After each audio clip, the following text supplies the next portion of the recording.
Dos personas murieron esta mañana, una en San Esteban en Muros y la otra en Cuideiro. Al caer a la 3 ser emburriados por un cachón. Son dos turistas, un inglés y una mujer que paseaba col so perro pel puerto de Cudeiro. El mal tiempo caltien alerta naranja a toda la mariña asturiana. Espérense foles de hasta 7 metros.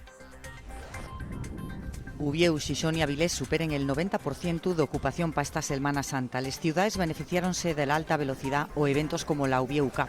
Distinta allí la situación del turismo rural, las previsiones son males, el sector achácalo a la puxanza de los pisos turísticos, la economía y el mal tiempo.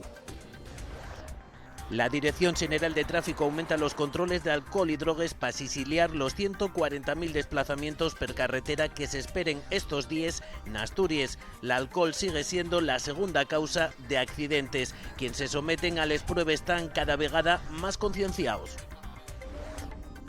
Los transportistas tachen de tomadura de pelo el retraso de les obres de Serín. Piden al gobierno de Adrián Barbón que reclame en Tel Central los retrasos en las infraestructuras pendientes. Afirmen que los atascos permanentes ralenticen el so traballo y xeneren perdes económicas.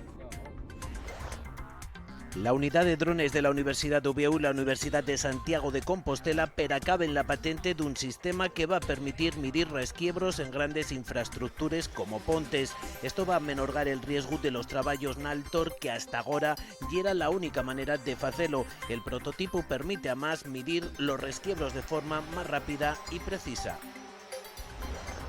Llagares asturianos entamen ya espiches para tastiar la sidra nuevo. En Xixón entamó el primer sidre del año, evento que marca el comienzo de la temporada sidrera.